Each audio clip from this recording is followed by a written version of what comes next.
படித்ததில் பிடித்தது. உனக்கு மேலே உள்ளவனை பார்த்து ஏங்காதே, தாழ்வு மனப்பான்மை வரும்.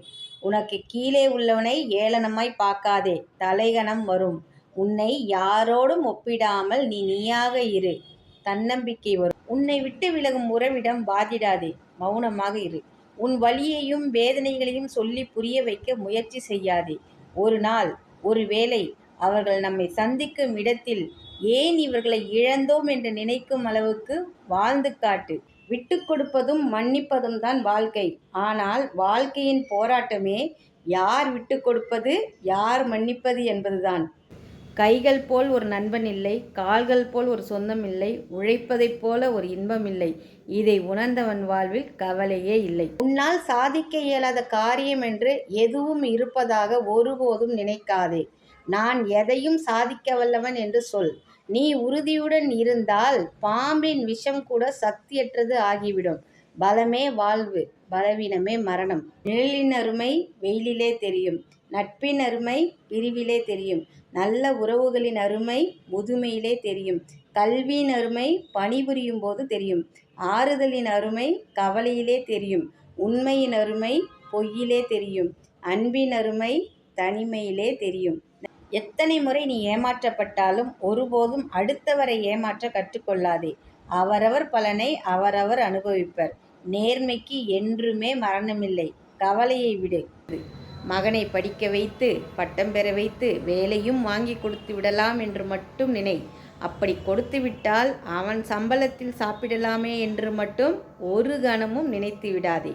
அசதியில் தூங்கும்போது சாப்பிட்டு விட்டு தூங்குடா என்பவர் அப்பா. தூங்கிக்கிட்டு இருக்கும்போதே சோறு ஊட்டுபவள் அம்மா.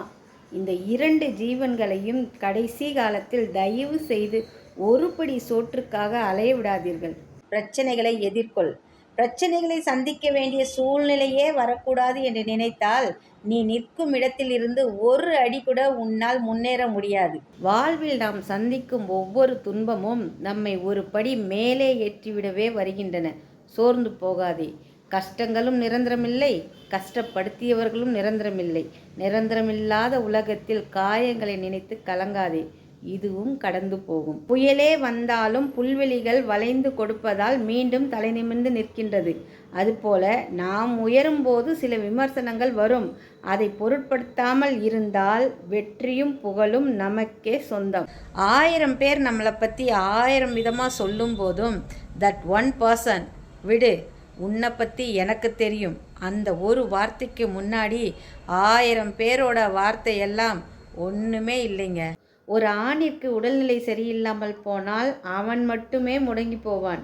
அதுவே ஒரு பெண்ணிற்கு உடல்நிலை சரியில்லாமல் போனால் அந்த குடும்பமே முடங்கி போகும். எதுவும் நிரந்தரம் இல்லாத போது எது உன்னுடையது என்கிறாய்? எதற்கு உரிமை கொண்டாடுகிறாய்? எதை இழந்துவிட்டாய் என்று தவிக்கிறாய்? எதை நினைத்து புலம்புகிறாய்? வழிபோக்கில் எல்லாம் வந்து போவதுதான். எதுவும் நமக்கானது அல்ல. எல்லாம் கடந்து போகும் என்ற நம்பிக்கையிலும், இதுவும் மாறிப்போகும் என்ற நிதர்சனத்திலும், எல்லாம் பழகி போகும் என்ற யதார்த்தத்திலும், எல்லாம் நன்மைக்கே என்ற மனப்பக்குவத்திலும் கடப்போம் ஒவ்வொரு நாளும். கசப்பு இல்லாவிட்டால் இனிப்புக்கு மகிமை இல்லை. துன்பம் இல்லாவிட்டால் இன்பத்திற்கு மகத்துவம் இல்லை. தோல்வி இல்லாவிட்டால் வெற்றிக்கு வரலாறு இல்லை. இதை புரிந்து கொள்ளாவிட்டால் வாழ்வதில் அர்த்தமே இல்லை. நம் சூழ்நிலையை புரிந்து கொண்டு நம் கஷ்டங்களை பகிர்ந்து கொண்டு யாருக்காகவும் நம்மை விட்டு கொடுக்காத ஒரு உறவு கிடைப்பது வரம். ஆனால் அப்படி ஒரு உறவை இறைவன் எல்லோருக்கும் கொடுத்து விடுவதில்லை. அதுவே சாபம். அழகாக ஆரம்பிக்கும் அத்தனை உறவுகளும் அழ வைப்பது நிச்சயம்.